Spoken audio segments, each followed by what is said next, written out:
The June 20th meeting of the Ways and Means Subcommittee will now come to order. Will all please rise and salute the flag. I pledge allegiance to the flag of the United States of America and to the republic for which it stands, one nation, under God, indivisible, with liberty and justice for all.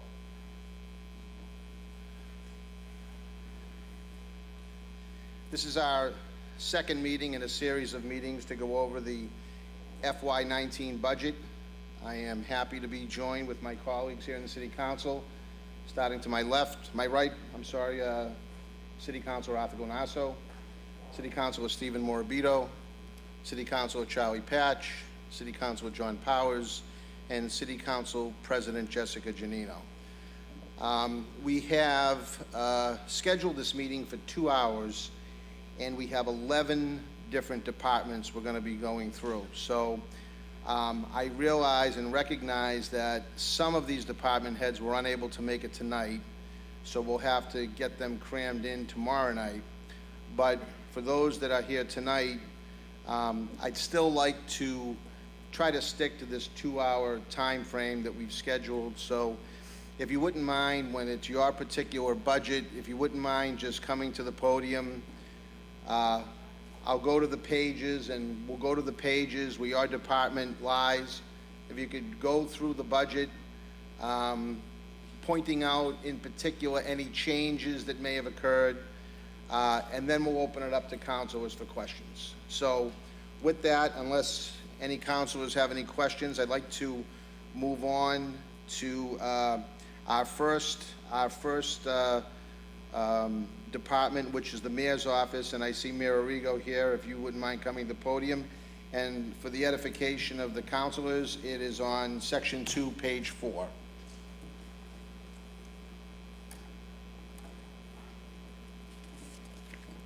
Thank you, Mr. Chairman. There are not too many changes in my budget. The one, I guess the one big difference on page 4 is that the contract negotiation reserve, the salary reserve that we had funded last year at $1.1 million is no longer included in this year's budget. Okay.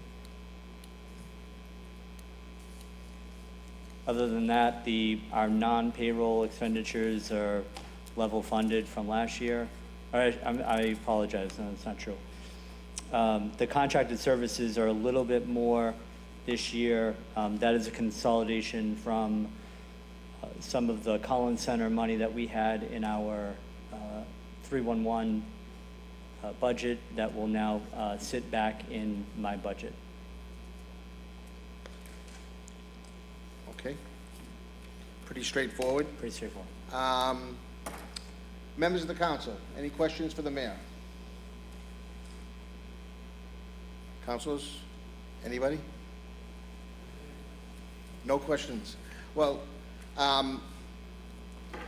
there really, I mean, with the budget the way it is here, you know, it's a 4-page budget. So, you know, I think and I hope that our department heads that come before us recognize that, you know, typically what we'll be doing is we'll be asking for clarification of why certain expenditures might, or, you know, money set aside for expenditures might be increased in some way.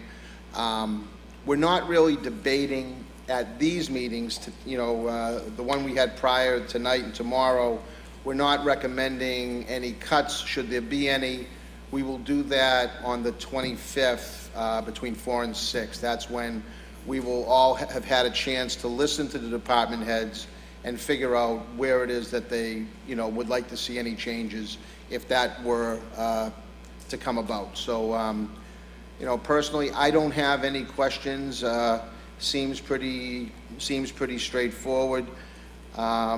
You know, I guess if I were to ask one question, we had labor relations money in the past that was part of the mayor's office budget. Where is that funding with respect to labor relations? Where would we find that now? Like, where is that money gone? Is that in the solicitor's budget? That's in the HR budget.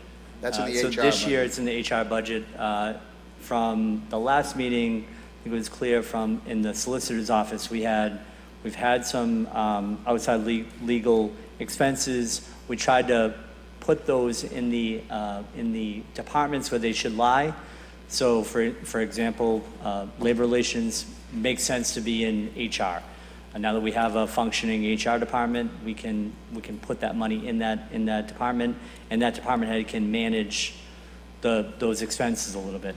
And with I know with 40U and outside labor council related to 40U, we put that in the 40U revolving account. So we're trying to we kept some money in the solicitor's budget for outside labor council, but his use of outside labor council is few and far between outside of labor and 40U, which Attorney D'Ambrosio is responsible for. So, and tax title, which sits with the tax title account that we had set up. So we're trying to put the amounts of money appropriately in the departments that should be responsible for them. Okay. Councilor Patch. Thank you, Mr. Chairman. Yeah, I was just looking at that myself, the reserve contract negotiations, $1,100,000. Yep. If I'm correct in saying that, I believe that all the unions are going to be coming up for renegotiation this coming budget, right? So the 1.1 was budgeted for last year, and that was for settling the contracts that we settled essentially last year. All of those contracts end June 30th, 2018. So we've actually had an initial meeting with DPW, for example. So we're going to be in negotiations with the rest of our unions, and hopefully this summer I'd like to get those contracts done and have the ability to move on. But the 1.1, I believe, and the city auditor can correct me if I'm wrong, but I believe that there is some money left in that account for reserves in the event that we settle a contract. That money was really for all of the retro that we had to pay because of all the contracts that were out for a period of time. When I took office, the contracts, every single contract in the city was expired. So we had to negotiate with all the unions, and there was a lot of retro that was paid because of the fact that we hadn't had a contract. So the $1.1 million that was budgeted was to help make sure that we could pay for those retro contracts. Well, where did as far as the attorney that you used, I believe it was Buckley, I believe he got, if I'm mistaken, over $200,000. Might even been closer to 300. Where did that money come from? So I'm not sure about the exact amount. I don't think it was I'm close to sorry about 300.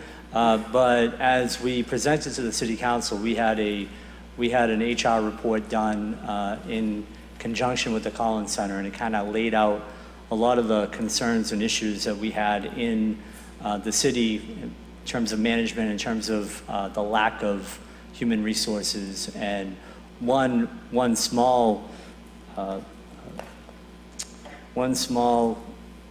recommendation was to get HR on board. There were a number of other labor-related recommendations that we needed to implement, and I'd be happy to kind of share that report with you. Those recommendations and the things that we had to fix in terms of HR in the city were done with the help of Labor Council. And so that Labor Council number was high just because there were so many HR-related issues to deal with. We had issues that were pretty clear cut, and that report is very helpful in terms of seeing some of the things that actually Attorney Buckley worked on. And they include things like people who are getting full-time salaries and working part-time.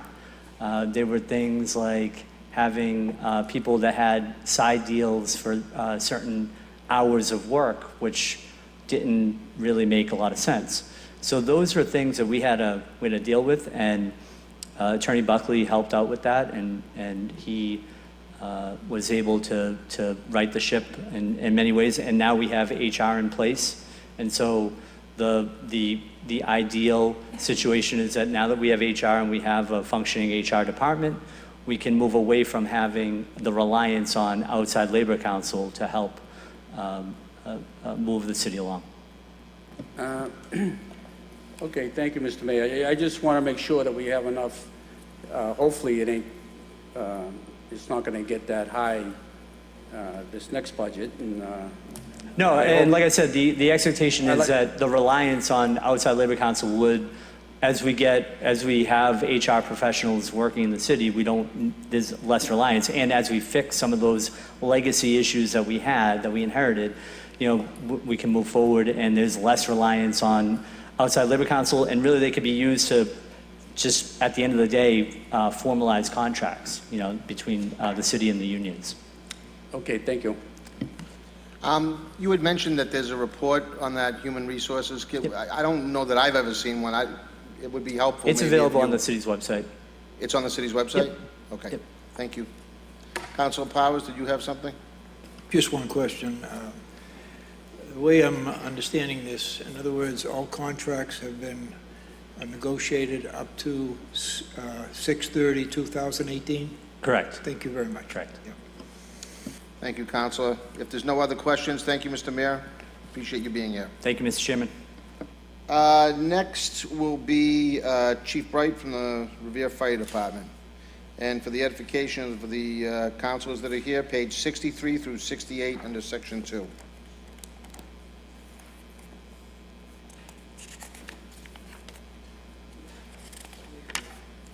Good evening, Mr. Chairman. Thank you for being here, Chief. Very welcome.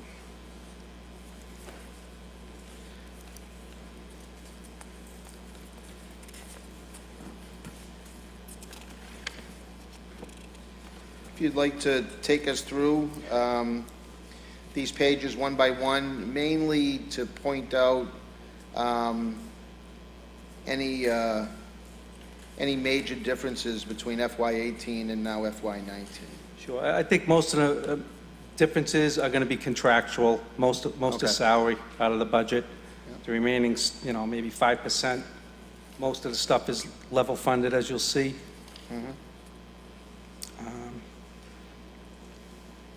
I think of note,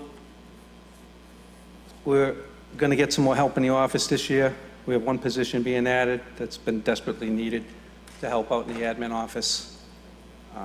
And I believe we put in for, and we are increasing our complement from 102 to 106 firefighters.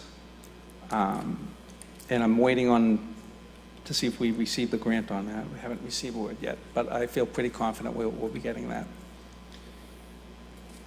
Would that be a safer grant? Yes. Okay. And you're currently at 102. Those extra 4 are going to be conditional upon the safer grant? I think we're going to get them Okay. either way, but I believe we'll get the grant. Okay. Okay. As far as any expenditures, anything glaring that we need to know about? It doesn't appear so. No, I don't think there's really anything. Those are the most noteworthy additions, I'd say, to this budget. Okay. Just one point I'd like to make. The one expense that you might see reduced is medical expenses. That would be the 111F workers' comp cases, and the idea is that we created that workers' comp fund, and we're going to try to fund all of our workers' compensation and expenses through that fund. So the $45,000 cut is the assumption of the costs for the Self-insured? medical portion of the 111F injured on duty firefighters. The $10,000 remains for administrative expenses, which will be outside of that workers' compensation fund. Okay, can you point that out here? I'm looking for the medical expenses. Top. Okay, I see, from 66. FY'18, you're down 45,000. Just wanted to make sure Yeah, that 67. everyone was aware that we are funding that. It's just through the new fund that has been created. Okay. Okay. Anything to add, Chief? No? Okay. Councilors? Council Morbido? Thank you, Mr. Chairman. Just have a quick question. I'm inquisitive about the radio system. So obviously, the 911 system is a mandatory maintenance contract. How often is that renewed? Is there a set time for the contract?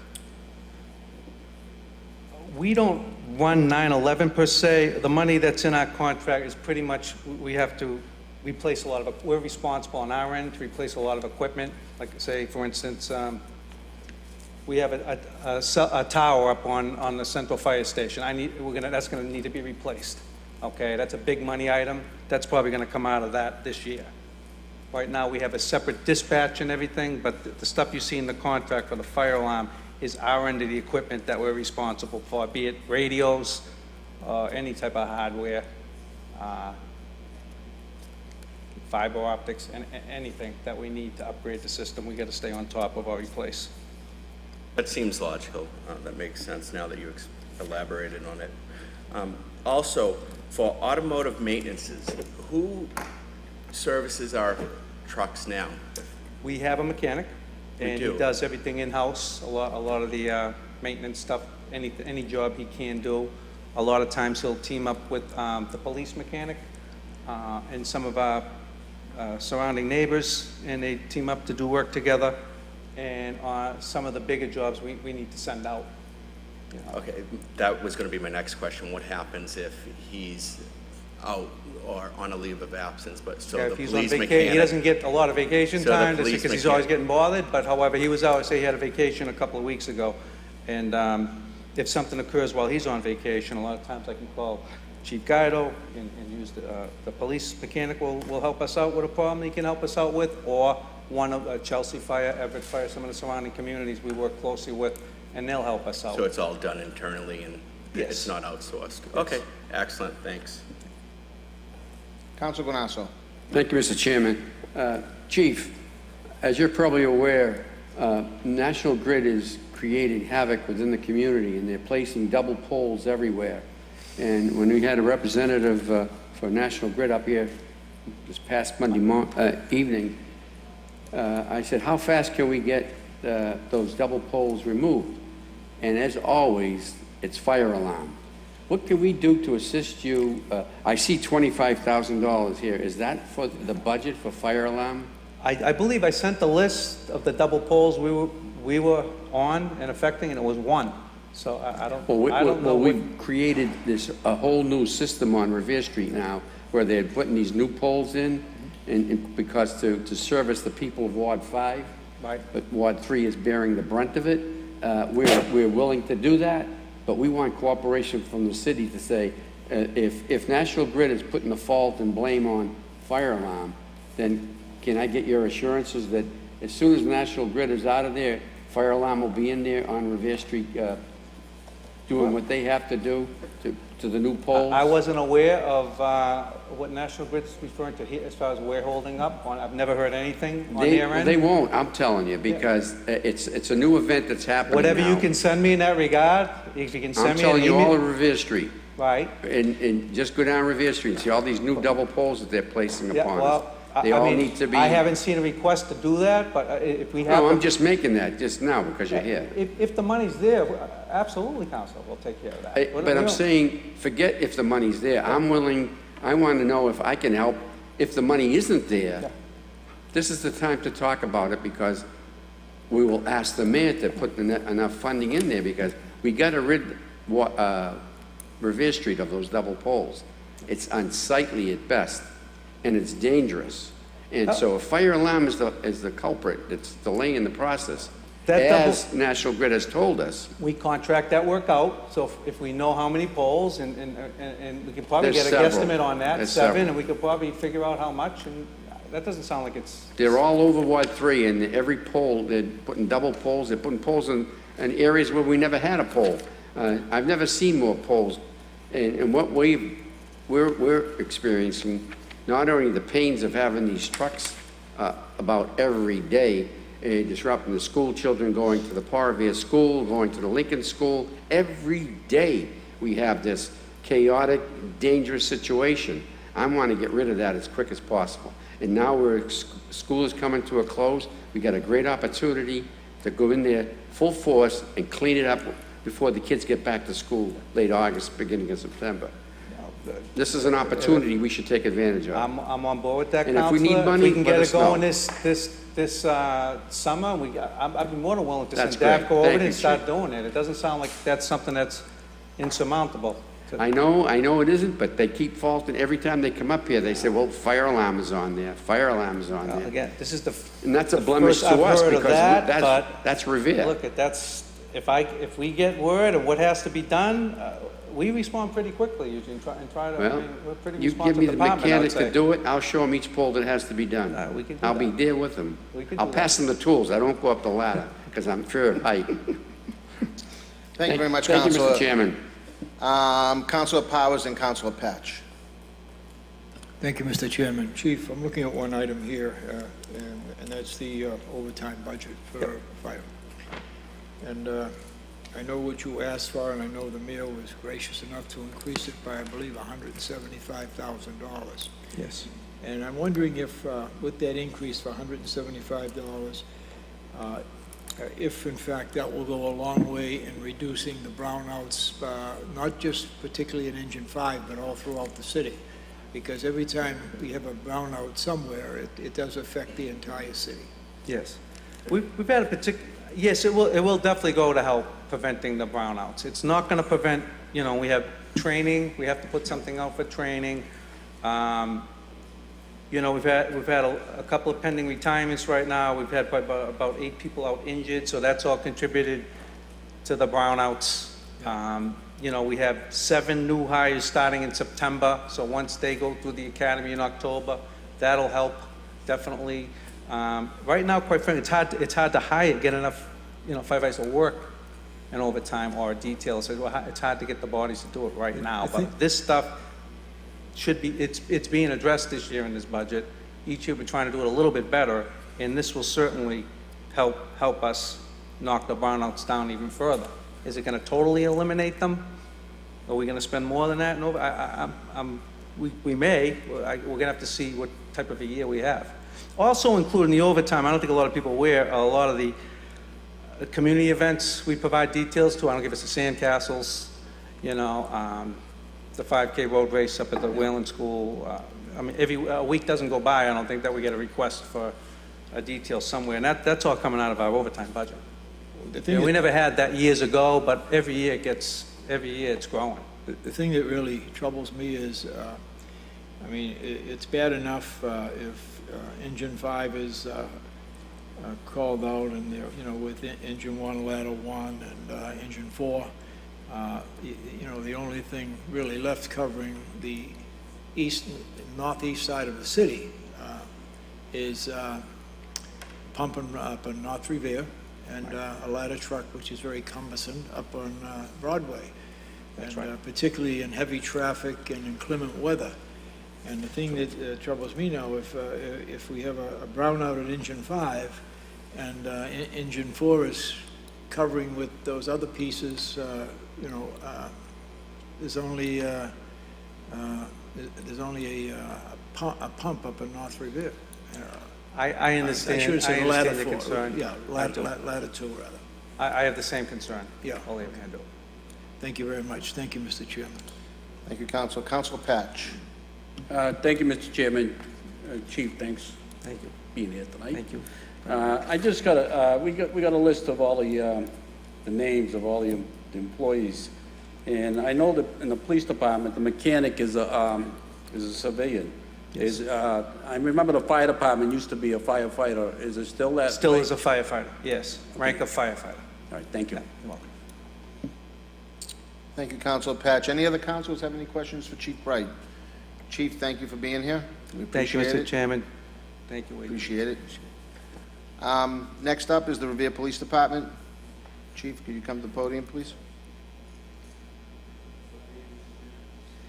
Section 2, page 56. Page 56. Good evening, Mr. Chairman. First of all, I've been the police chief for approximately a year, and it's been a very rewarding experience. The department's gone through a lot of change in the past year.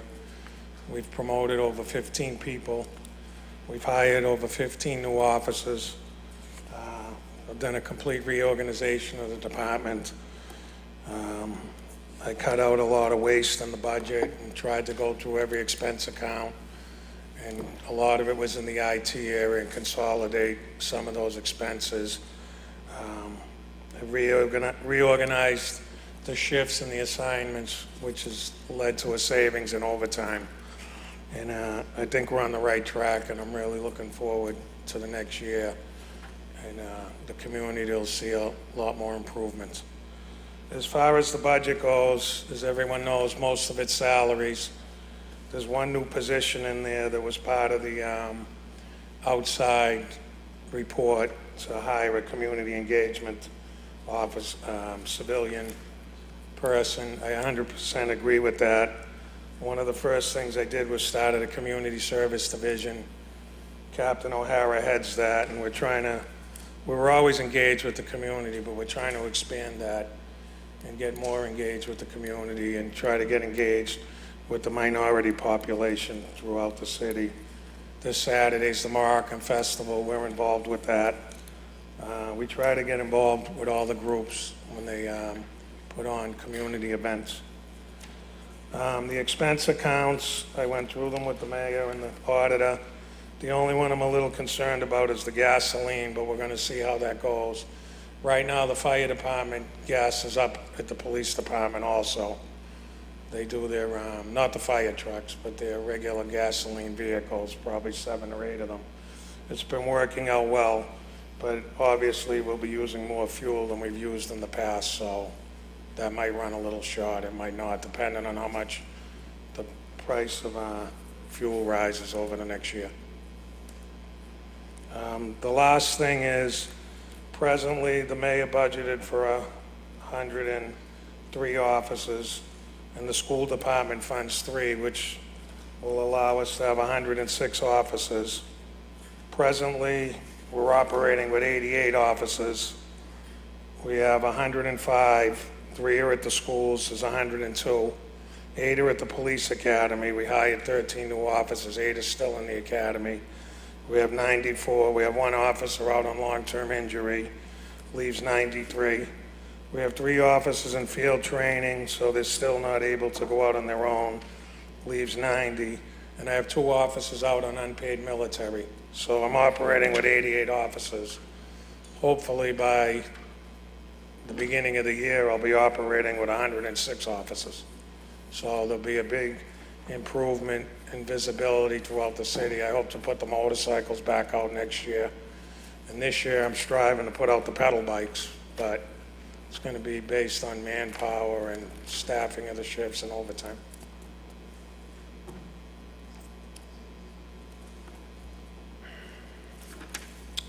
Okay, any questions from the city council? Councilor Patch. Thank you, Mr. Chairman. Thank you, Chief, for coming tonight. And I got one question for you. Being the public, the safety chairman, when that survey came back, there was going to be a lot of changes as far as contracts and ordinance, and I've held off a meeting. Right. Where does that stand? Let me just say this. A lot of the survey, those recommendations already started taking place when I became chief.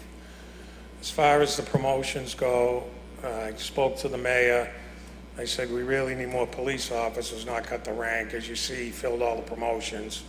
So the only issue left standing is the chief's job. I don't plan on staying very long. I'd like to stay a little longer, but I will be retiring. And that'll be up to the mayor and this body to decide how they want to move forward. I told the mayor I would stay out of that. I don't think, maybe when the time comes, I'll weigh in, but I think the department's moving in the right direction. The whole command staff's on board. I'm very pleased with the help I've received from the superior officers, the lieutenants, the captains. So I think we're moving in the right direction, and I think if the mayor sees that continue, maybe he'll change his mind. Maybe he'll want to see what's out there, and then it's ultimately his decision. So, Okay, I was just curious, because I thought we'd be getting a lot of input from the mayor and the police as far as changing ordinances, and you guys, I know you're coming up for contracts, so right, I'm I'm sure he's going to discuss that during contract Contracts. negotiations. Okay, But that's well- really the only major issue in that report. The rest is pretty straightforward, and I agree with probably 96% of the report. A couple of things I don't agree with, but all in all, I thought the report was the way the police department should function. Okay, thank you. You're welcome. Councilor Powers. Thank you, Mr. Chairman. Chief, question with regard to manpower on the streets in the evening hours. And I'm speaking of probably between, 9, 10 o'clock until 2 o'clock in the morning. What do we actually have out there for cruises, marked and unmarked, on the east side of the city? That's when they have the overlap shift, that's when we have the most officers working. Anywhere between 13 to 16 officers working. And they're all in cars out there? Well, you have the OIC, person on the window. Yeah. Sometimes you have to have a jailer, but there's 8 or 9, 10 cars out on the street at any given time. And that's, you say any given time, that's up until, what time does the shift change? The least we ever run with 9 officers in the street. On the street? On a shift. Yeah, that's marked and... 7 in the street. Okay. Thank you very much. Thank you, Mr. Chairman. Any other questions from anybody? I only have one question. This question is maybe more for you, Rich. We're asking, Chief Bright and now Chief Guido about how many officers, how many are we budgeting for? And we used to, at one time, have the number of, next to captains, you'd have how many? We have, 4 captains. We've got 8 lieutenants, whatever. Am I just missing it, or is it No, not in there? that's in there. I think it's on page 58, Counselor. Page 58? There's, the FTE is part of that roll-up of police chief, executive officer. Okay. So you get the total there. So- Okay, but we don't have we only have 18 and 19, correct? We have FY'15, 16, 17, 18, and then 19 on, on the budget summary. But then when we go back, we only have 18 and 19, so from a historical perspective, we don't have that to look at. I can't respond really to how it was in the past, I'm not sure. I know that this budget is laid out the way the GFOA requires the data. Historically speaking, I'm sure we can get that data, but this budget is kind of a product of last year's budget, and we just rolled it forward. But, as things come up that you'd like to see, we can certainly try to include them. But as you can imagine, the more years you add, the wider that paper gets. So we can definitely get you that information, but it's that far back isn't presented as part of this. Yeah, I Mr. mean, Chairman, I'm I just can talking- answer that for you. I'm just talking about, if you look at, these pages, right? We go back to FY'15, so it's more of a historical narrative of what we're looking at. And that's all that I'm saying. It would just be good to be able to look back. I understand what you're saying. I'm just, like I said, we took this template and rolled it forward, but we can certainly try to, we have these summary pages with goals, objectives, we can, statistical data, we can put in there some of that data that you'd find useful for sure. Point of information, Mr. Chairman. Yes. State your point. The auditor gave us tonight, actually, what we requested on the names of all the positions, and it's listed there, all the captains and lieutenants in their steps and all the... I appreciate that, and, Yeah. and I'd like to thank Rich for that. It was asked by several councilors last week, and I appreciate him getting us that information. What I'm talking about is not the current list. I'm talking about, you know, where they have it broken out here on page 58, you know, the FTEs and, you know, how many in each category, how many chiefs, how many executive officers, senior captains. Like, it only goes back to this past year. So I was just asking, similar to the 2 pages before, you know, where we go back to FY'15 for certain things, but not for all things. That's what, but, you know, Council, maybe you can get me that information if you can. just, you know, Absolutely, no similar. problem at all. Okay. Mr. Chairman, the rank hasn't changed in years. The only change would be if the executive officer is a lieutenant versus a captain. Presently, it's a captain, so we have chief and executive officer, 3 captains, 12 lieutenants, and 17 sergeants. Right. And it's historically been like that, at least for probably the past 15 years. Right, but I don't know, maybe And I'm all the not, maybe I'm positions are not filled. getting my point across the way I'd like to. Like, you know, the number of No, I positions in understand each that. I'm just letting you category. know it Like, hasn't I'm not saying that the hierarchy isn't the same, or, you know, I'm not trying to say that has changed. What I'm trying to say is I just like to see, you know, more of a history on where we're at with respect to, you know, the numbers, you know, I know you say the number of lieutenants haven't changed, the number of captains haven't changed and all that, and I understand that. I'm just saying, you know, the number of full-time employees, that's all that I'd be interested in. But that's more of a question for Rich. I can get that anyway. Okay. But unless there's no further questions for the chief, no further questions, Chief, thank you for being here. I just want to add one more thing, Mr. Chairman. I serve as the J-Park for UASI. Revere's part of UASI region, 9 cities and towns. And we share $17 million in Homeland Security money. And the cities received a lot of things through the years. And myself and Chief Bright, we try to update the equipment with UASI money and training. So we've been able to do a lot of good things with federal dollars. We've received vehicles, training. We have the SWAT team, a lot of it's funded from UASI money. The search and rescue team and the fire is funded from that. The K-9s, one of them, and the vehicles funded from that. Some of the vehicles we have, so the radios, so we've done very well as far as that goes. We're working on getting a new police fire boat. I think we'll be getting that soon with UASI money. So I just want to let the council know that we try to use grant money and other sources of income before we put it in our budget. Well, we're certainly appreciative of that, and, you know, anytime we can get any kind of grant money, state or federal, we're always very happy about that. So appreciate your work on that. Thank you, Chief. And I want to thank the auditor for all his assistance. It was a very pleasurable experience. Thanks, Rich. Thank you, councils. Okay, moving right along, I'd like now to go to the rec center. Anybody here from the rec center? I know the chief sits on the board, but I also have detail of the I'll budget handle if that. you'd like, either he or I to get into the detail of that. Whichever one, that'd be page 69 and 70, under section 2. Mr. Chair, as the council knows, the prior administration committed to this joint dispatch center. It's been a very painful process. It took a lot longer than expected. We're finally open. There's still a lot of things to work out. Myself and the auditor, we kind of were the bad guys in the budget. We actually chopped it up a little. It was too high. We'll just leave it at that. And as you know, it's in the police station, so I'm kind of involved in it every day. I really don't have final say, but I do have a lot of input in it, as well as the fire chief.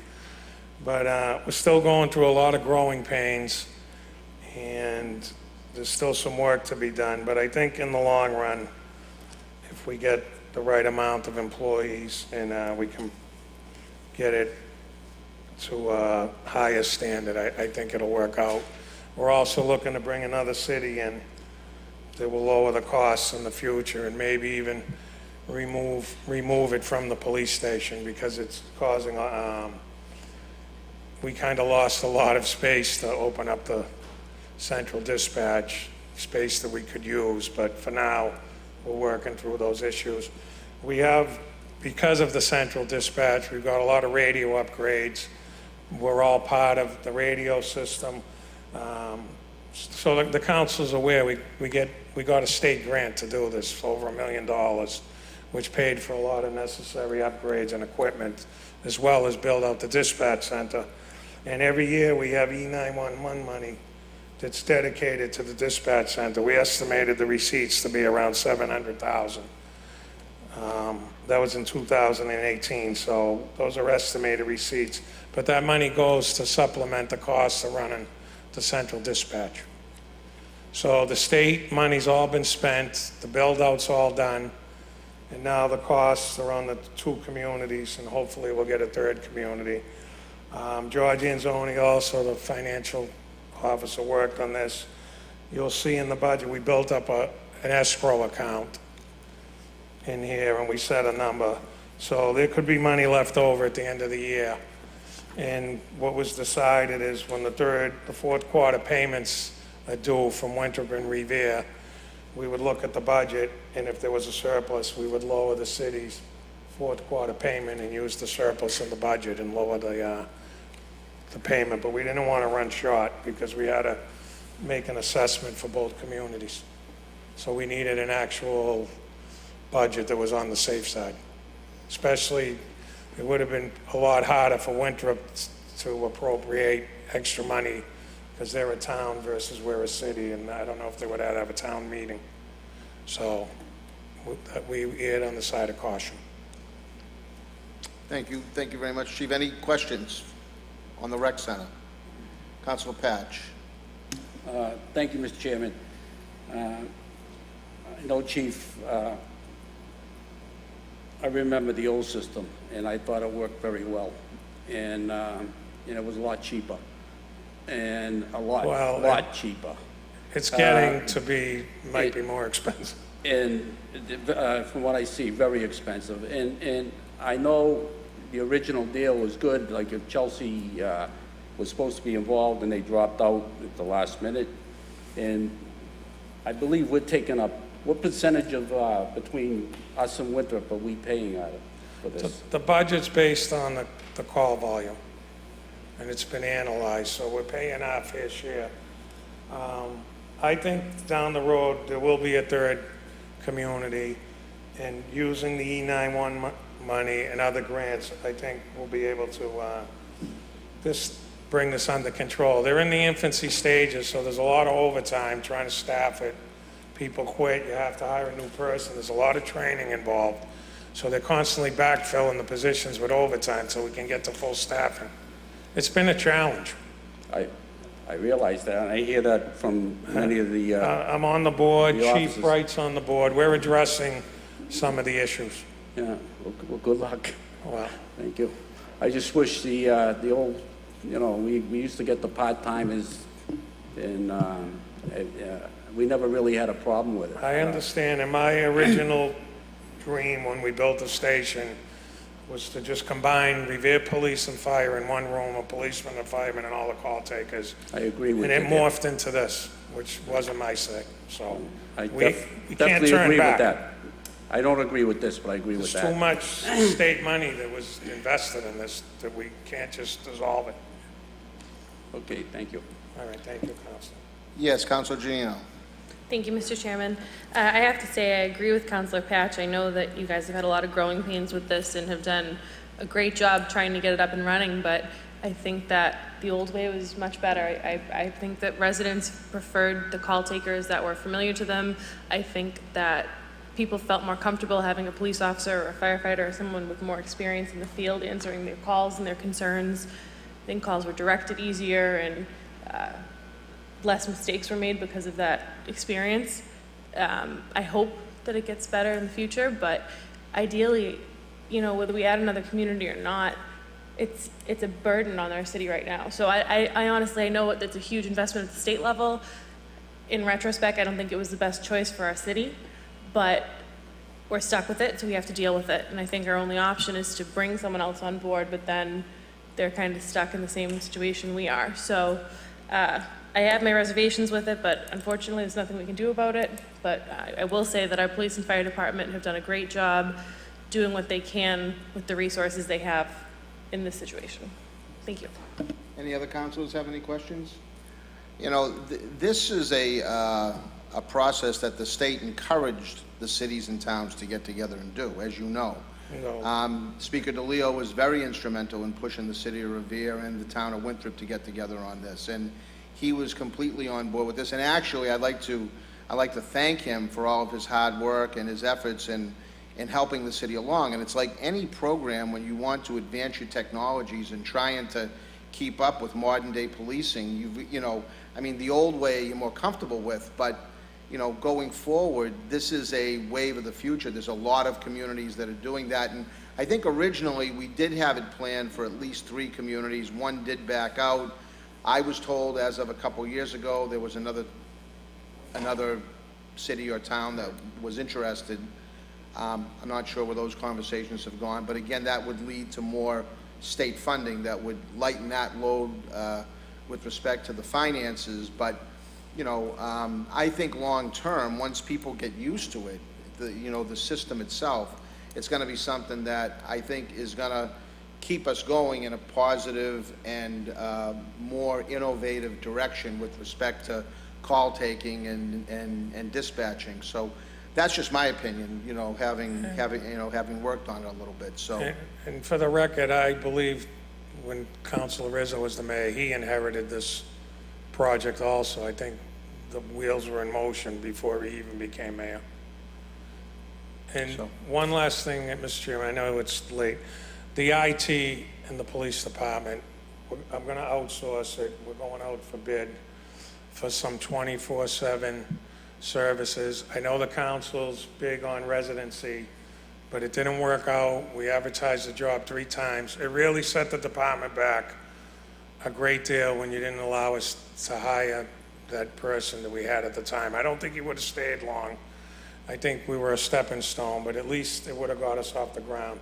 The whole place runs on technology. The phones, the computers, the cars. Every single day there's a computer issue. So I have Lieutenant Ford. We're going to outsource. There's a few companies that do it, and then I'm going to come back to the council. I'm going to outsource the major stuff and try to hire an IT person at a lower level to do the small stuff. So we'll see how that works out, but it's a major problem. There's not a day goes by that there's not a technology issue. well, I think the needs for technology increases certainly in the police department. Constantly. You know, but you know, so many departments are reliant upon technology. So it's important. I think one of the things, and unfortunately we couldn't keep them around, but you know, we did give a dedicated, I believe a dedicated, you know, I think Guillermo was down there for a while, wasn't he? Yeah. And then he left. I don't know where he wound up going, but I believe he left, and I don't know if they brought anybody in after him, but you know, definitely there was a need to, you know, get somebody in there other than, you know, Captain Ford, Lieutenant Ford, Captain Ford, you know, for him, you know, to be doing it on his own. And you know, people knock the captain, but he started out, you know, 15 years ago. Technology wasn't what it is today, and he's basically self-taught, and he's brought us to where we are today. And I think he's done a really good job. Now it's just too complicated, and we need to bring in some outside help. But he's kept the place running, a one-man show. And you know, everyone doesn't see what goes on behind the scenes, but it could take 2 days to fix one problem. I totally agree with that. I mean, my, you know, from a personal perspective, my small company, we have an outsourced IT company that is 24/7. We can call them anytime. I mean, I think, you know, you've got an entity like the Revere Police Department, you should have a company that's 24/7, that you That's can where we're call at headed. any time, that has 100% reliability and dependability. Sometimes, you know, you hire a person, they seem really good, you vet them, but they're walking into a complicated situation. So I would only say that if it's going to be something that will be outsourced, you want to make sure that when you do the RFP, that you've got a lot of escape clauses if they're not working out. So we don't want, you know, I mean, which I'm sure. Well, actually, two of the companies we presently work with, so we're kind of familiar with both of them, but we can't just pick because of the amount will be over the procurement, so we're gonna have to put it out, and hopefully one of them. That's what I mean, when you write up the RFP. We have to write up specs, what Right. we want, and then they'll give us a price for what we want included. Right. So we're working on that now. Thank you, Council. Okay, thank you very much. That'll do it, unless anyone has any further questions about the, you know, I had said the rec center, and my apologies for that. This is the Regional Emergency Communications Center, not the Park and Rec Department, for the edification of anybody who may be watching or part of this meeting. Okay, next up, George Anzoni was not able to be here, so he'll be carried over to tomorrow. We have auditing, which would be Rich Viscay, pages 16 through 18 under Section 2.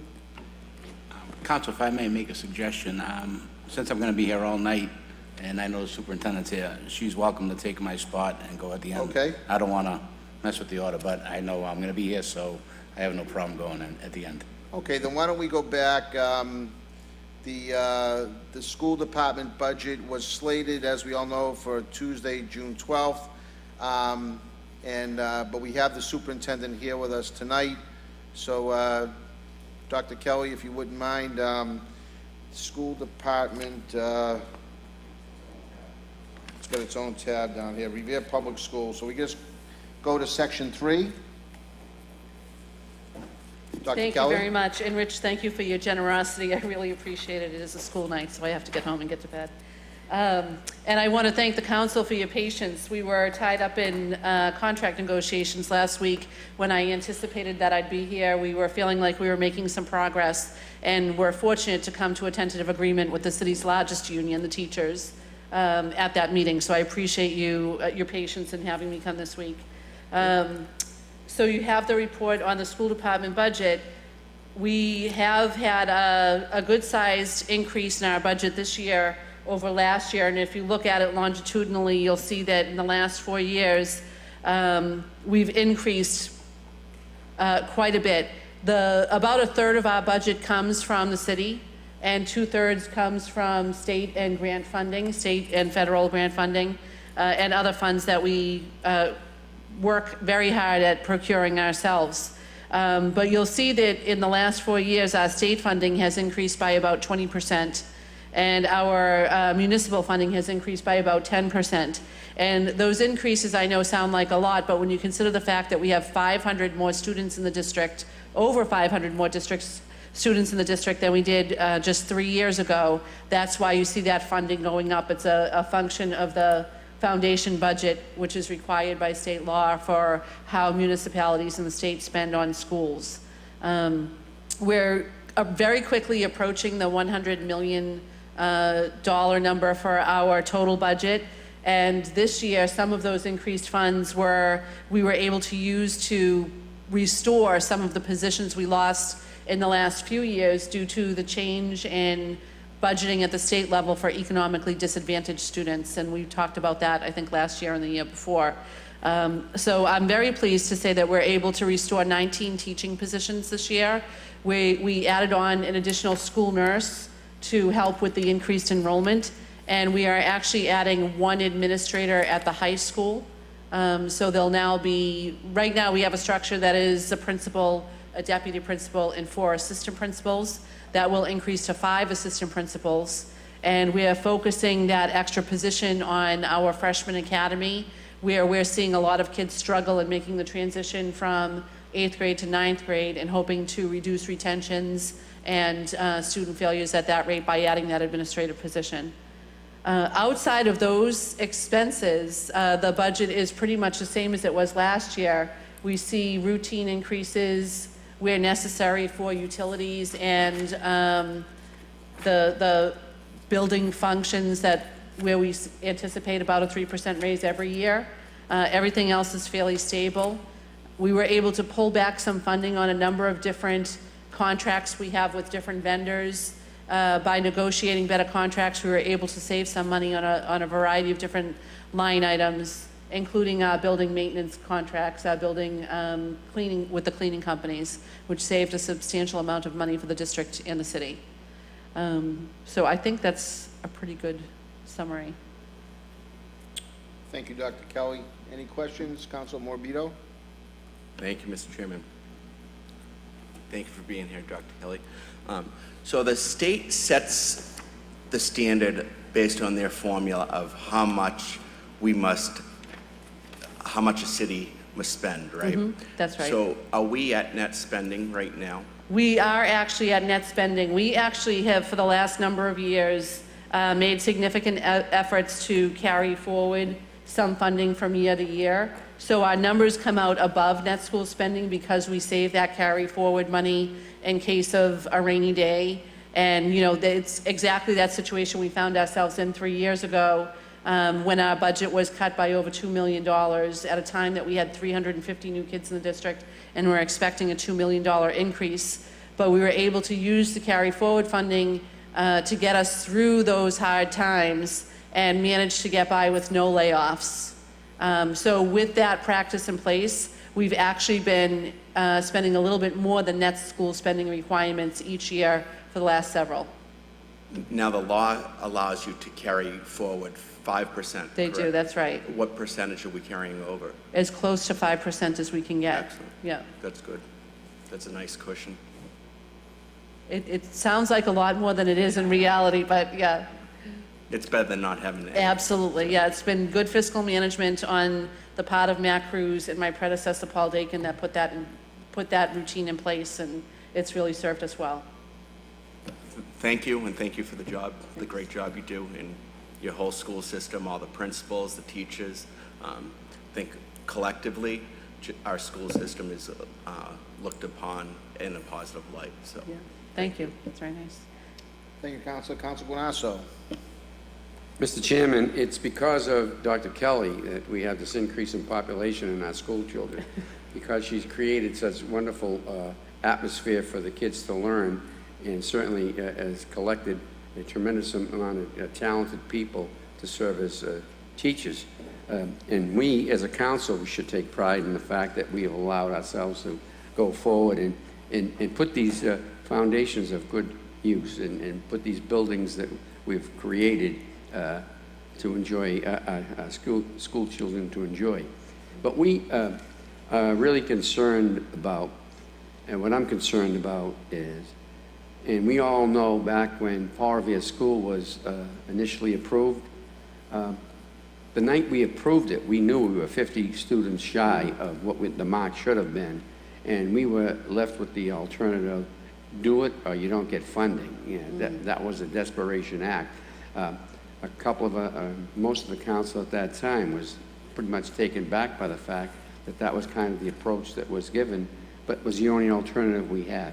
So now we're experiencing a lot of pain from those actions, and the Paul Revere School, it's got a tremendous amount of activity, and they're doing an innovative school, by the way, under your guidance. You're doing a great job, and it's the kids are coming out of there brighter and smarter than ever, and it's a testimony to you and your staff. But we're reaching a crunch point where we have to come up with some sort of alternatives to decrease the population of our school children. And I don't think the answer is stop building and stuff like that. I mean, that's the outcry of a lot of people that don't really have the knowledge about how it works. I mean, not every building has a lot of children. And I don't know what to say, but how we can work best with you, I want you to have the, I mean, at least through me, and I can talk with my colleagues, or you can reach the chair of Ways and Means, whatever we need to do to make it more comfortable for you, we want to do that.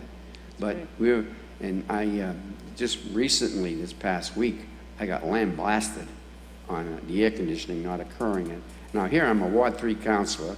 I'm like 1800th in line to make the approval of the air conditioning, but yet I got lambasted over social media for the school children suffering during the warm days that we've had. Now, back then, Bob Hass, myself, and Charlie Patch were at a meeting, and we said, we'll do everything we can. We were at a building meeting for a new playground. We said, yeah, we'll do anything we can to help. But that's not our call, you know? And That's so, at the Lincoln School that you're at the referring to? Lincoln School, yeah. And they don't have air conditioning per se, and I understand that there's a very costly situation why it's not going throughout the whole building, and why the alternative is to put these units in wall. I understand that, and they said to it was very, very costly to do that. Yeah. And we are still moving forward with that project. We actually, I was talking to Kyle Svensson the other day about we're trying to work with the city to get some identification of funds that have been allocated. One of our challenges is that the electrical system in the Lincoln School is not sufficient to support an AC system. So we have been in touch with National Grid, though, and we're working with them, and we've got about $1.2 million worth of work we need to do with them, which will then put us in a position that we can put AC in the buildings, and it will actually cost less. The AC system will cost less once we upgrade the electrical than it would if we tried to put in an AC system that really wouldn't work anyway with the current electrical system the way that it is. So it's a long process. I know it's been going on for a long time already. It's just one of these things that does take a lot of time. And the short-term fix that we've put in place is the portable AC units that we have there for the first month of the school year and the last month of the school year. We've had one day so far that's been oppressive, and so we've been very lucky in that regard. I think that when we were all in school, we must have been a little bit more resilient, because I never had air conditioning in any school that I attended. Well, But Dr. Kelly, can we, now that the school year's come to a close pretty much, can we at least address this right on early September, when the kids go back to school? Because historically, the last several years, September has been warmer than June. So can we have the Lincoln staff or someone draft up a letter, a memo to the parents telling them that things are happening and are in place, and we're working on a solution so the kids don't have to bear the brunt of this? Because the unsaid word is hurtful, because people don't think any action is being taken. And you've already stated to me more than I knew about the electrical system. I knew of it, but I didn't know it was in place, and you were working with the National Grid to correct it. So if the parents are made aware of this, I think all this rhetoric and this nonsense of alarming the whole world via social media ends. Right. You tell the truth, you tell them exactly what's taking place, and we go from there. Yep, we can absolutely do that. I appreciate that, Dr. Thank Kelly. you, Counselor. Thank I you, Mr. appreciate Chairman. it. Thank you, Dr. Kelly. Anyone else have any questions? Counselor Powers? Thank you, Mr. Chairman. Dr. Kelly, what is the current enrollment in the system right now? So right now we have just under 8,000 students. We're at about 7,890 in district, and then that doesn't include a handful of kids or the early childhood kids that we have in our AC programs.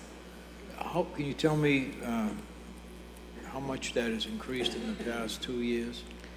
So in the past I have the number for the past 3 years in my head, it's just over 500.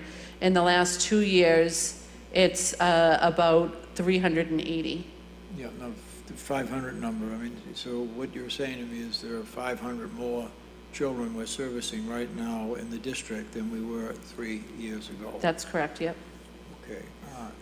I know that several years ago, the city council authorized a bond authorization of, I think it was approximately $2 million at the time to do something with the old McKinley School.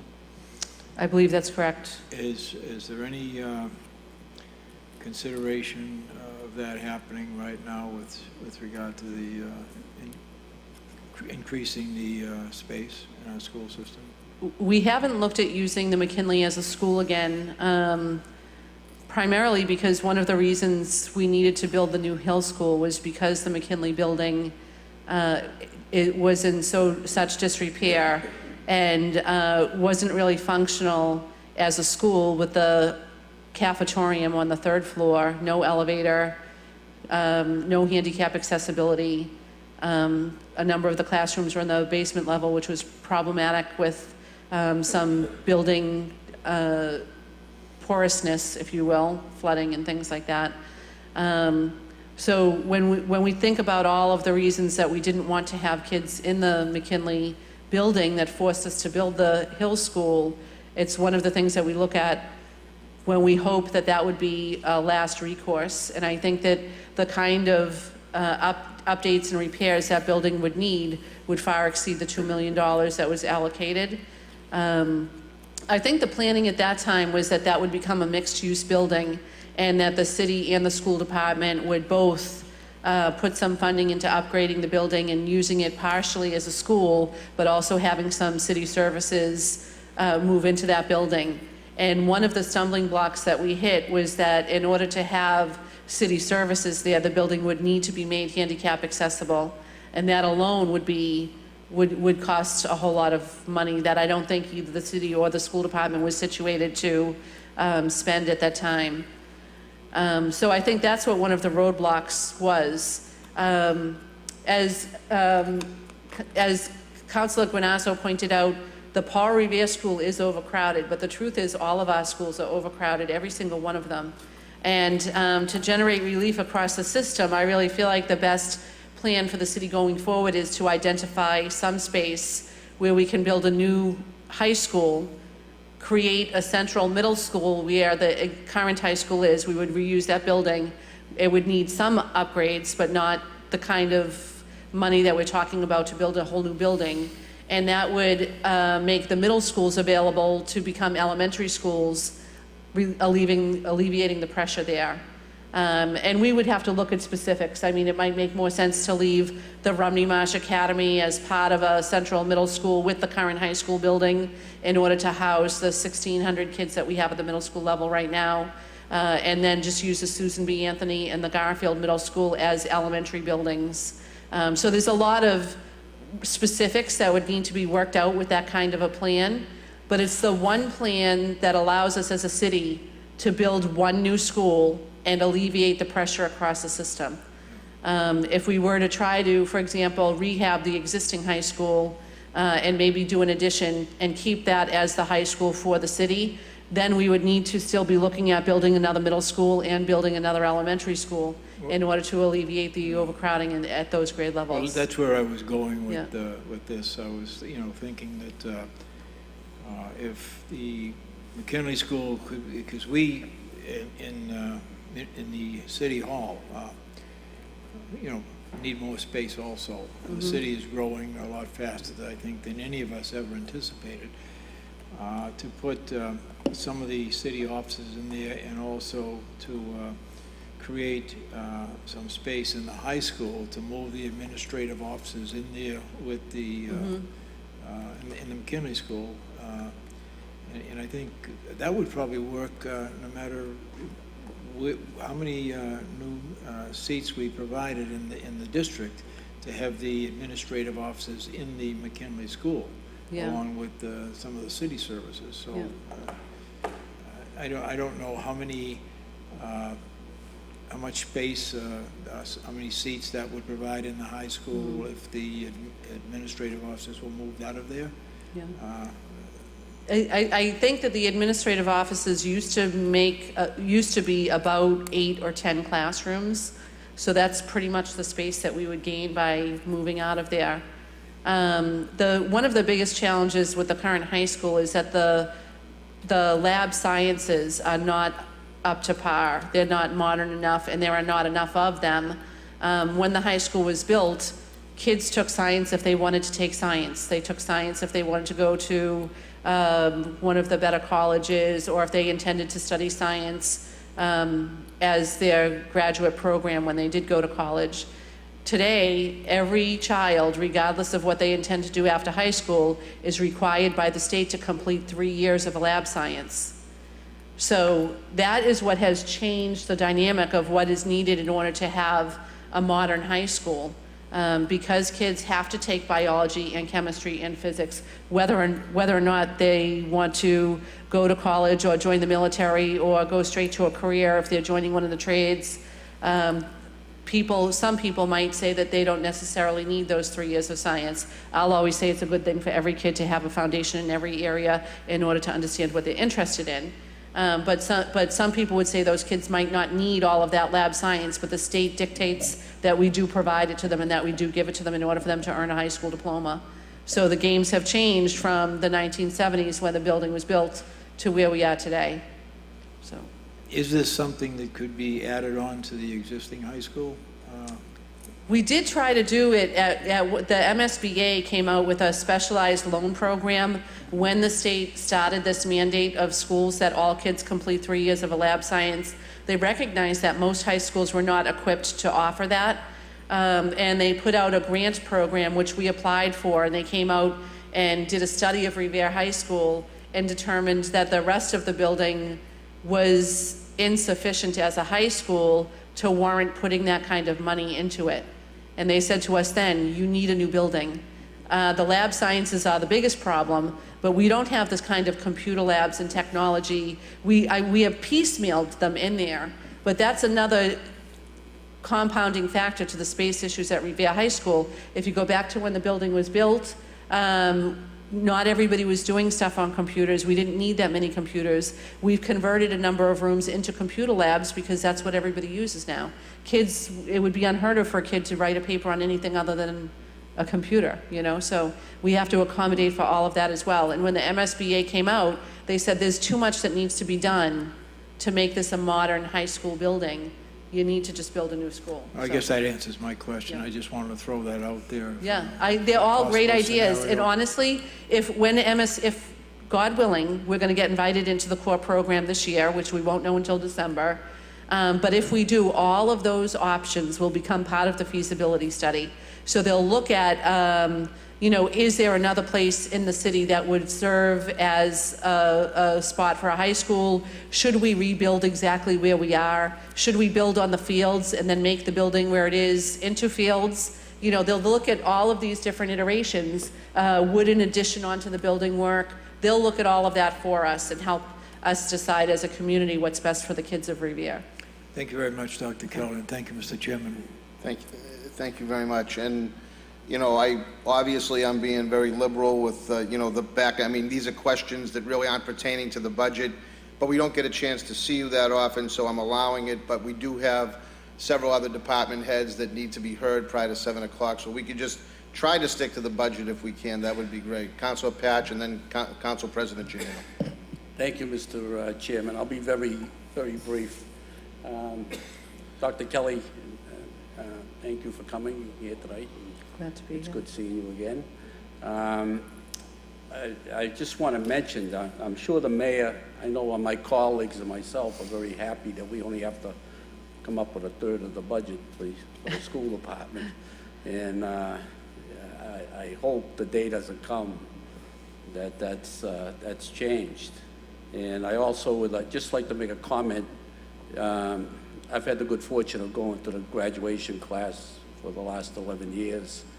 And it's just amazing what a great job the staff and your staff, yourself, your staff, and the teachers do in the system. Because when you sit there and you listen year after year, Harvard, Princeton, many BC, I could go on and on with the good schools. It's working. So I want to congratulate you on that, and please keep up. I hope you and everybody just keeps up the good work. Thank you. Thank you. We couldn't do it. The teachers and the administrators are key, but we couldn't do it without the support of the city council and the parents. That's what really helps the schools be successful and helps these kids be successful. Thank you, Councilor Patch. Council President Janino. Thank you, Mr. Chairman. I'll be brief as well. You know, when you look at this budget, it's a very lean budget, but when you think about the impact that it has, when you invest in the schools and invest in the kids, you invest in the future of our community. So I think it's really important that when we look at the investments we make in our school system, that we're not looking 5 years down the road or 10 years down the road, we're looking 20, 30, 40, 50 years down the road.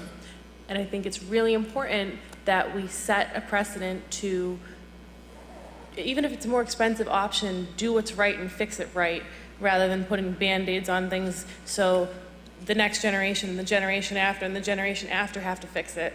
You know, when you look at something, just for comparison, like all the drainage and pipe issues we're having in the city, for 50, 60 years, the ball kept getting kicked down the road, and now this generation is dealing with 60, 70 years of neglect. I don't want to see the same thing happen with our school department. So I think that if we take the time to look at it instead of just rushing to build something just for the sake of building it, and making a really educated decision on what's going to be the best option for this city for the next 20, 30, 40 years, that's our best bet. So if it takes a little bit longer and it takes a little bit more money, you're going to get a much better result. So I'm happy to support anything to help our school systems. I'm a product of the school system, and I hope to see many more up here someday. Thank you. Thank you very much. Any other councilors wishing to be heard? I don't have any specific questions to the budget. It looks like we're still under, unless my math is off, under $13,000 per student. We're a little over now, Okay, just a little bit, okay, but we're right about in that ballpark. all right. Well, you know, I think, you know, given where we have been historically, we're controlling costs pretty well. And, you know, the school system has always been one of those sources of great pride for me as a city councilor and a former mayor. You know, we're doing a great job. When you think of how we stack up next to other communities who should be doing so much better than us, and we see how we pair up with them, it's really amazing, and especially given the challenges that we have. I mean, I think we've got over 80% of our kids on either free or reduced lunch, so they come from socioeconomic circumstances that our neighboring communities, some of them anyway, don't have to struggle with. Our ESL students, I mean, you know, the job that the teachers do, the administrators do, to get these kids through and then send them off to such great colleges is really great to see and great to watch. And we have been innovative. I know that I'm not sure where we're at. I think that grant through Nellie Mae, Nellie Mae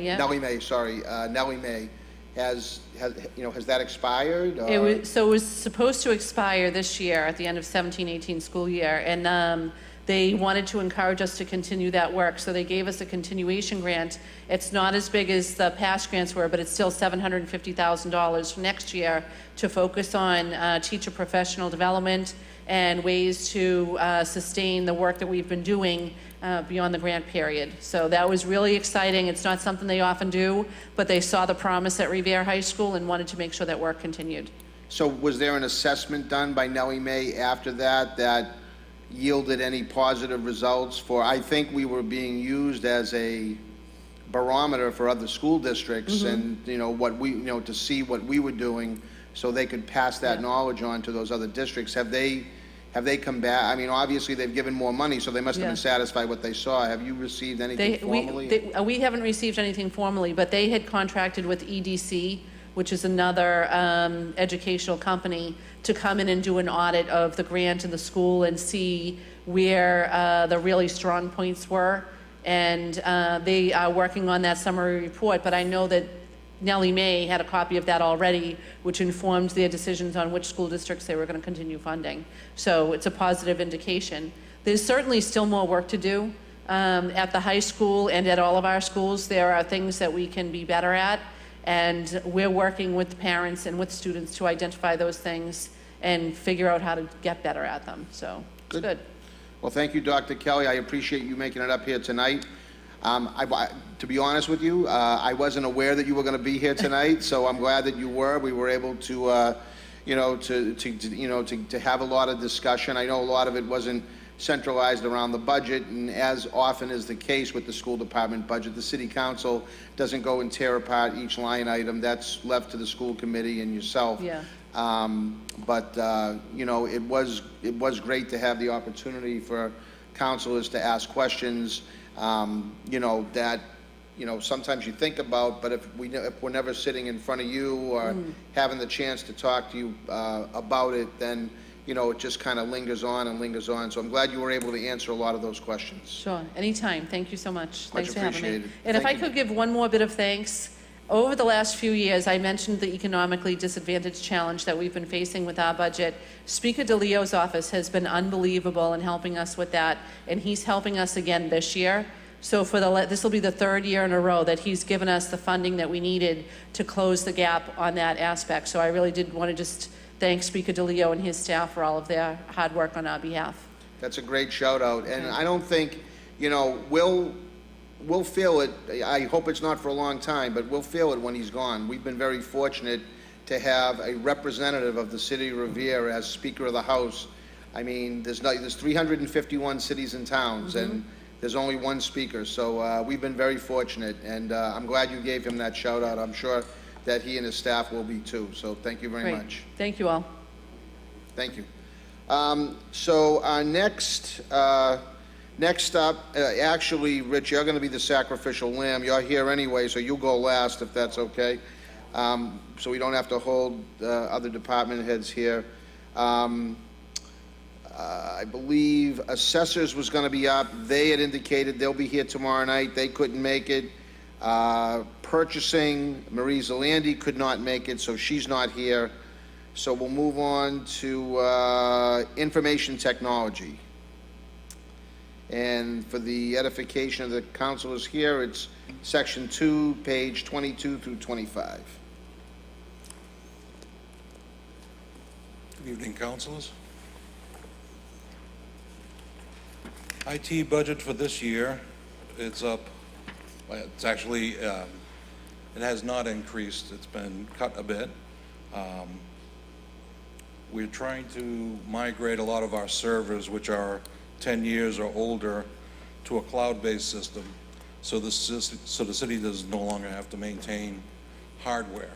With the hardware cost and the technology changes, it just makes more sense to outsource that portion of it so that those items are replaced on a regular basis. The city in the past has not really invested heavily in IT hardware. So a lot of our items are pretty much beyond their exceeded life. They've reached it and passed it, and they're pretty much getting ready to be put out to pasture. So this is a slow migration, but it's a steady migration. Currently have our email outsourced, our office presentation for 2016 office products are all outsourced as well. So the city is trying to address the technology that we need to keep in place and actually promote new technologies and upgrade them at the same time. Any questions from the councilors here? Any questions? Councilor Guanasso. Every time I need Glenn, he's right by my side. I have a hard time with that. And I'll be up to see you shortly, so I have to treat him good tonight. Thank you, Glenn, for what you do for the city. No Thank problem. you. Anytime. Any other councilors have any questions for Glenn? Councilor Patch? Mr. Chairman, I have to also agree with my Councilor Guanasso. Glenn, I don't know what I'd do without you. Thanks for all your help No problem, anytime. with that city email. I really appreciate it. Thank you. We'll get it. Other councilors? I really don't hit Glenn. I wish I had something for you. I really don't. I've always said you're like a one-arm paper hanger up there. I mean, we had brought in some assistants and they got shifted around to different departments, and so you've been holding it all together. I'm glad that, technology is getting faster and better, and so hopefully we're able to, all the cloud-based technologies that are out there now, we're able to take advantage of those, and hopefully that's going to help make it a little easier for you instead of running around, crawling underneath desks and removing servers and other hardware. So, you know, you do a great job. I'd like to take all the blame, all the compliment, but my assistant is definitely stepped up. He's taken on more responsibilities, and he's working out well. No, fantastic, fantastic. Well, I didn't literally mean a one-arm paper hanger, although you were up until 4 or 5 true, years right, ago. right, So, right. but yeah, you do a great job, and just keep up the good work. Thank you. Thank you very much, Glenn. We'll move on.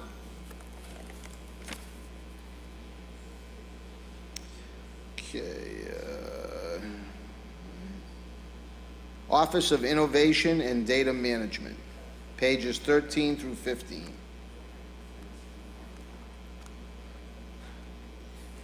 Good evening, Mr. Chairman, councilors. If I may, Sure.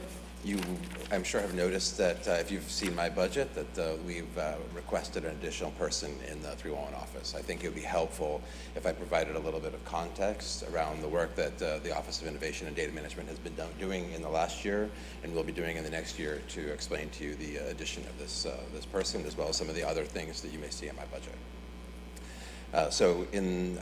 I'm sure most of you know that the main role for Office of Innovation and Data Management has been the 311 system. We have taken in 17,000 calls since we went live in around August. 3,500 service requests have been put in, of which 3,000 have been completed or closed. There's a little bit of detail. I can get into that if you'd like. Many of those that remain open are more longer-term issues, such as sidewalks, repaving of streets, removal of tree stumps, recycling bins, things that require funding that are remaining open until those items can be closed. So far, it's been pretty remarkable to get 17,000 calls, given that we've had very little marketing campaign that our office has done so far. I think in the coming year, you're going to see us out a little bit more, and there'll be an increase in our usage. It's been, I think, a tremendous success for the program so far. I think the two guys that are in there right now are just really impressive. I'm so proud to have Alan and Randy, and I know they get a lot of calls and they deal with a lot of people who are often upset, but I think usually very appreciative of the service and the constituent service that they are giving on behalf of the mayor's office. Between the two of them and myself, we've also built, I think, a really strong relationship with much of city staff. We sit down with the DPW director every week to go over open work orders in his system, questions that are complicated, things that are coming up along the way. We sit down and we talk with ISD a lot. Those are the two main departments that I'd say 95% of the requests that we put in the system are ISD and DPW, and we're working really hard to get those done. And one of the side benefits, or maybe one of the main benefits of the 311 system is how it's going to impact the, if you saw the news today about the rat extermination work that we're doing, 311 was able to provide 260 rat reports of various types, whether it's dead rats, live rats, rats in dumpsters, rats on private property, public property, that actually allowed us to really focus in on where there are geographic areas of rat concentrations. And so that's really helping guide us and the work that we're going to be doing in the extermination program that the mayor announced today. So that's kind of a quick synopsis on 311. Some of the other things that my office has been really involved with, we're now 4 months into the e-permitting process for the building department, which was a long and very difficult implementation. It took many months of meeting with the building department and the software company, and we had a fantastic consultant from the Collins Center, an ISD expert who helped us along the way. Unfortunately, we've lost that ISD expert to the Baker administration, so that's going to put a little bit more onus on me as we move e-permitting from the building side to the health side. You've also, many may have seen that e-permitting is already at DPW for driveway permits, street opening permits, as well as the fire permits in the fire department. In addition to those things and other things that my office has done, we've overhauled the DPW work order system. So now the workers in the field are actually tagging the work orders, both receiving them and tagging them in the streets from mobile devices, which I think has been tremendously successful and gives a much better account of the product that they're delivering to the city. That same product is going to help us do things like asset management, so that we know how many times a hydrant has been fixed or other kinds of assets out there. In addition to the asset management, we're going to be doing inventory control as well as preventative maintenance programs within that system. So I think that's many of the things we're going to be working on in the future. And coming up this coming year, two of the key initiatives that I'm working for in FY'19 is a document management system. So that's going to be really trying to eliminate a lot of our paper files and put it into a scanning and archiving and searchable database that staff is going to be able to use across the city. We have a state grant to help us implement that. So that's going to be one major thing that I'm working closely with IT on, as well as we're looking at the website, which is out of date, and I think we're going to be looking at some updates on the website. So those are kind of some of the highlights of the stuff that I am working on, that my office has been working on. The new staff person is going to be critical because we have issues with, so this new staff person is part-time call taker and part-time data analyst. The call taker piece is important because we have people who go on vacation or have sick time, and we often find ourselves really short-staffed with one person in that office, and if that one person is taking a lunch break or a bathroom break, we really have nobody available to take calls. So that's why we think having somebody who's available part-time to take that on, maybe help us expand our hours a little bit. We do see that there are some calls that come in on Friday afternoons, so maybe we'll look at sort of shifting some hours around so that we can accommodate that. Those are some of the things that we're looking at on that side. On the data side, I think that's really important, to have some sustainability and have another person in the office who knows a lot of the e-permitting and DPW work that is going on beyond just myself. And that's really, I think, a key piece. Whether I get hit by a bus or win the lottery, you want to have somebody available who can pick up where I might have been to be able to help along the way. So that's some of the key stuff related to that staff person, the sustainability and the expansion of the call stuff, as well as being able to, I think, ultimately reduce some of our call center reliance, especially on the data stuff, and be able to bring more of that in-house and reduce the budget in other places. So that's kind of the quick version, maybe not so quick, on the budget piece. I don't know if there are other questions that you or the council. Well, thank you very much for that explanation. I'll open it up to councilors. Councilor Powers. Thank you, Mr. Chairman. It's not so much a question. I have a comment that, as you know, Mr. Cantor, I was in your office earlier this evening, and I requested copies of all of the service reports that I had submitted to the 311 system, and I'm going through them, and I can see that the majority of them have been completed, and I think that's that means a lot, particularly where we have an understaffed DPW right now. We do. Not everything can get done overnight, but the first one I looked at was for a family down at 191 North Shore Road. They had a water break down there, and for 5 or 6 months, nothing had happened down there. I wasn't aware of it, and the people that had the water break weren't aware of the 311 system, and I called it in, and within a week I got a call back from the constituent thanking me for the speedy service and on the repair that was done down there. So Yeah. I think once people get to familiarize themselves with the 311 system, it'll be a positive thing for the city, and I think the other part of it, and the thing that I think is most important, is that we have a track record, not a track record, but a record of all requests that go in and what the disposition of those requests has been. And I know that if there's something there that hasn't been done for, let's say, 2 or 3 months, and we get a reason for it, and we try to address that. Yeah. So, once again, I think it's very positive. Thank you, Mr. Chairman. Thank you very much, Councilor. Councilor Guanasso. Thank you, Mr. Chairman. I certainly can applaud 311. I've been a nuisance this past week, and every time the person on the other end of the phone answers graciously and effectively and professionally, and when I get the follow-up text, it's word for word of what I described. And I just this evening, I made one on the way up here, and it's word for word what I described to the taker of the call, and that's amazing. So I applaud you for that, and it's effective. Now, if we get these things to, we get enough people power to help do all the things, just me, myself, I made over 6 calls this week to 311. That's just one person. Imagine throughout the whole city, it's got to be quite an impact. And It is. 17,000 calls is a lot of calls. and I think you are correct in saying that the city doesn't shut down at 12:15 on a Friday. We keep going. And fortunately, some of the smart people in our community take out the nails and the hammers and the ladders come 16 minutes past 12 on a Friday. They start repairing their roads and stuff, and they have all the builders come in. And that's very alarming. So we need people after hours to service these calls and, Yeah, in many departments. I appreciate and that. help us out with some of the relief that the people of our community want. They want this service, and they deserve it. So through your efforts and the 311, it's working. Thank you. Thank you, Ruben. Thank you, Thank Mr. you, Chairman. Counselor. Any other counselors have any questions? Well, the budget's pretty straightforward. I want to thank you for your work. And Mr.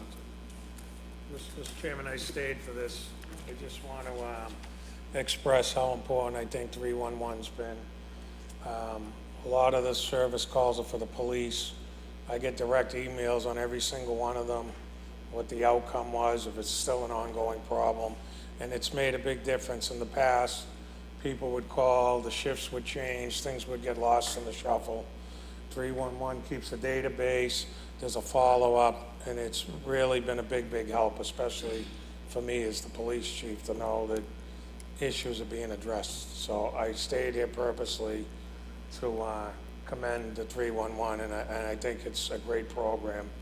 And if we have the ability to expand it, we probably should, not only for traffic situations, but how loud parties, kids, everything. I get an email right away on my phone, and I get the outcome, what they told the people, what needs to be done if the problem was resolved. So I thought it was important because I have a lot of interaction with them every day, to state that to the council. thank you very much. Thank you. If there's no further questions, we will move on to Human Resources. Pages 10 through 12. Evening, Mr. Chairman, councilors. My name is John Viorello. I'm Director of Human Resources. We have a pretty straightforward budget, but I'm happy to answer any questions you have. I think the only item of note would be outside legal services, which I know was discussed during the mayor's budget, and I think the solicitor's budget as well.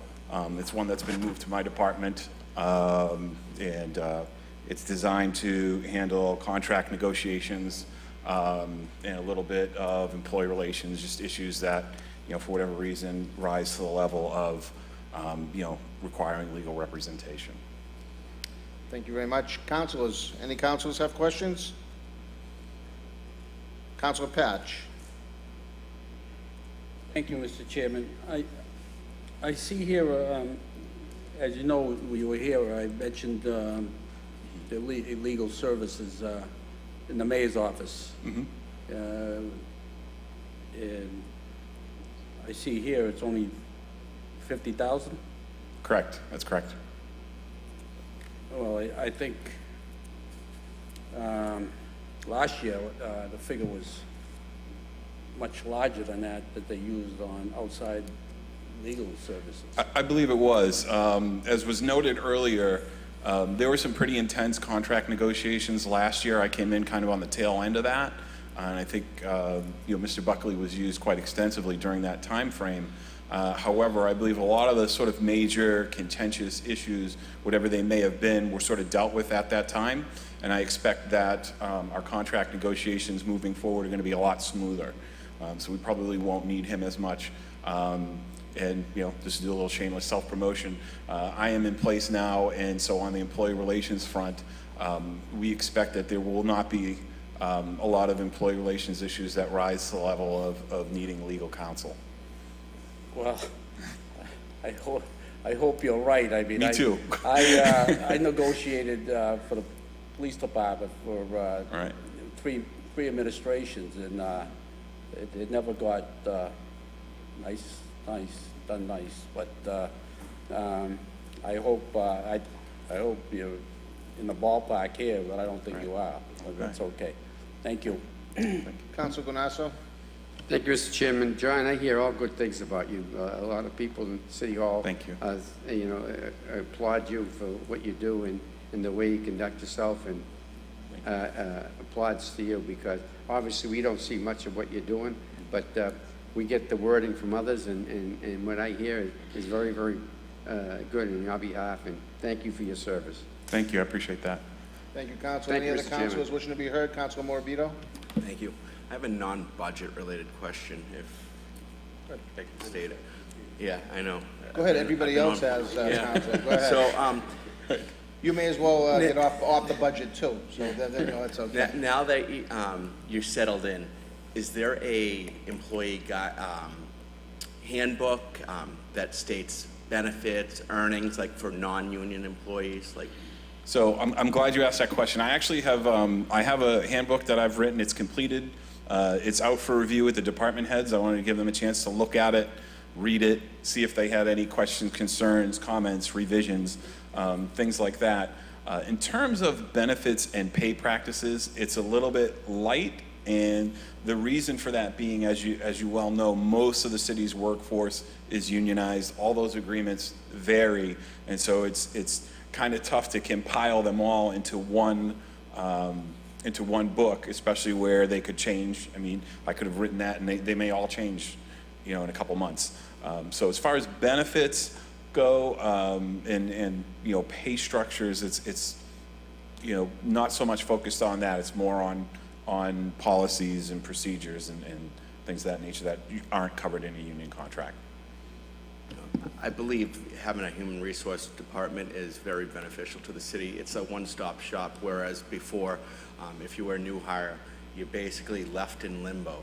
You're told to go to the benefits director at one point, then for health insurance, then you have to go to the retirement system to figure out your retirement. So it's good to have that one-stop shop.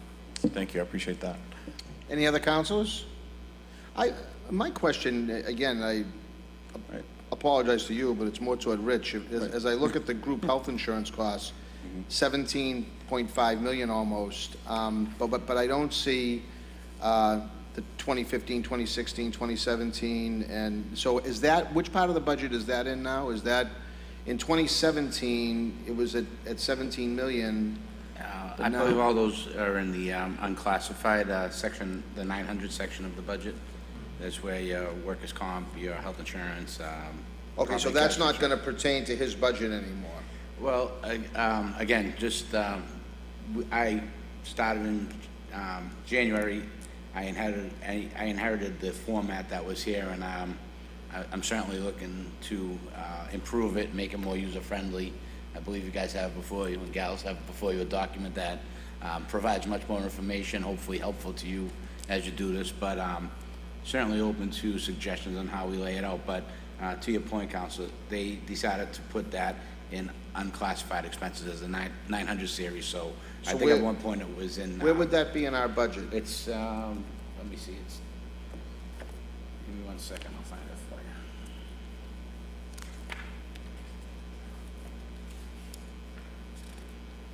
It'd be on page 2-133. 133? Okay.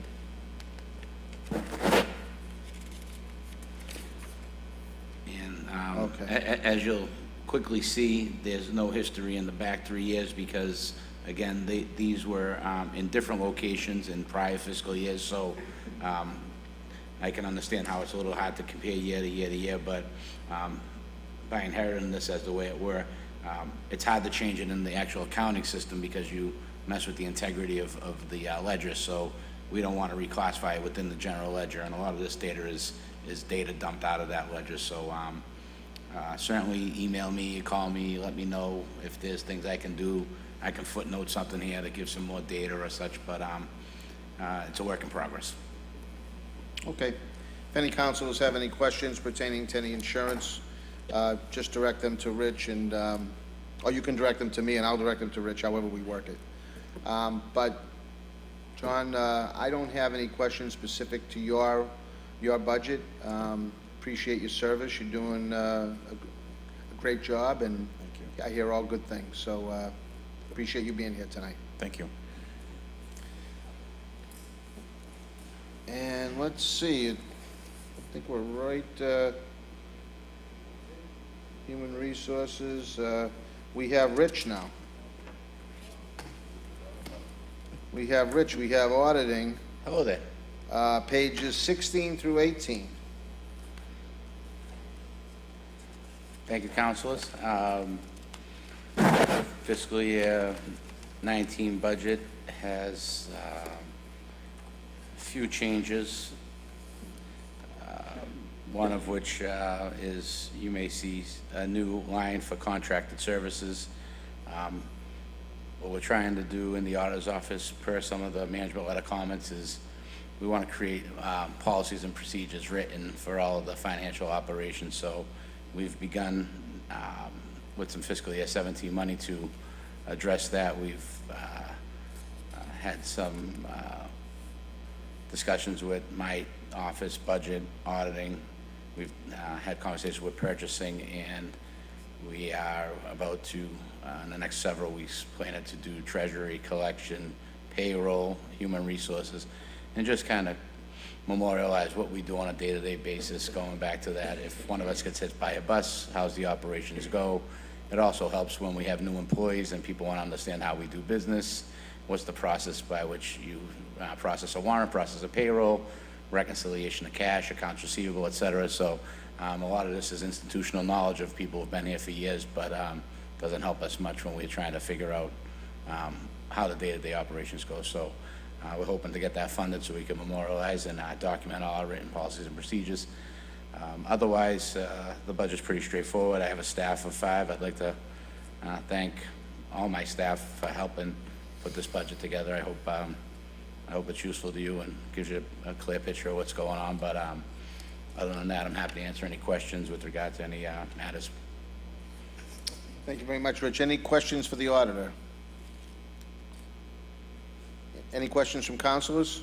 Rich, I think this is not going to be questions for tonight because you're not going to be able to answer them. Again, I'm trying to see how we're trending with certain expenses, and some of those, you know, you had said you've transferred into, you know, the unclassified. So, you know, maybe what I'll do is I'll shoot you an email. It's not, you know, it's not going to be worth talking tonight because you're not going to have the information handy, and you know, you're going to need some time to probably look it up. So I'll send you an email, but just, you know, curious about, like, I see one here, we have environmental insurance, doesn't look like it's been budgeted for 2019. Now, as you may not know, we had a serious oil leak at the Beachmont School that cost the city millions and millions of dollars because we didn't have any coverage.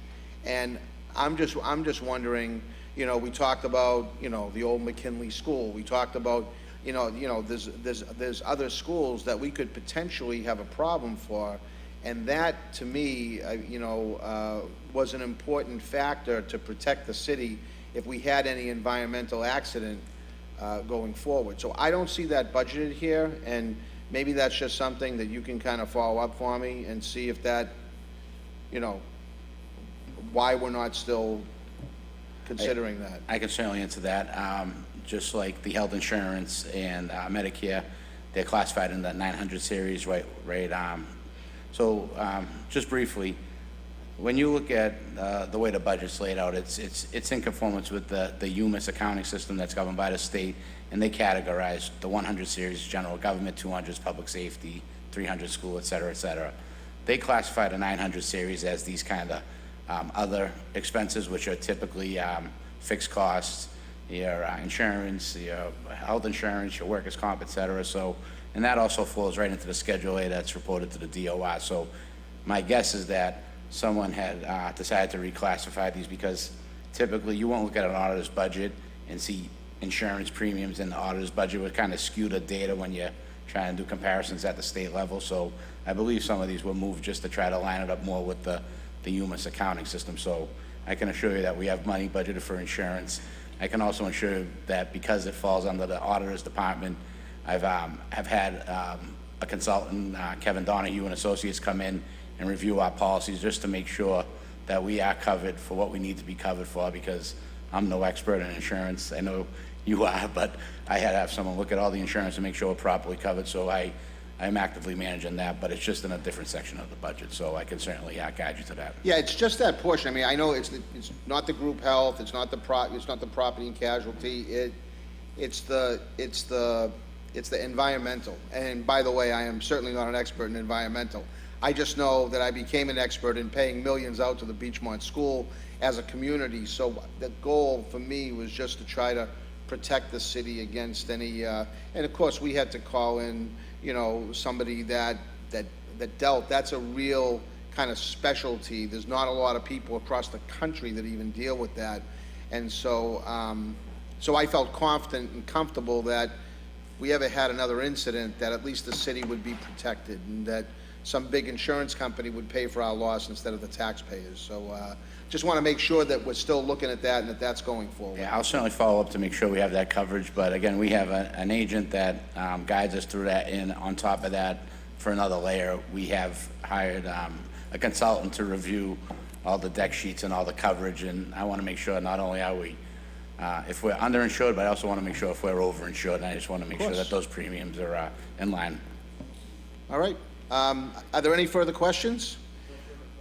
Well, we wrapped up. Rich, thank you very much for appearing here tonight in both capacities. Our next and final meeting before we vote on the budget, and by the way, as individuals, members of the committee or not, if there are cuts in here that you would like to propose, please have them ready for our June 25th meeting.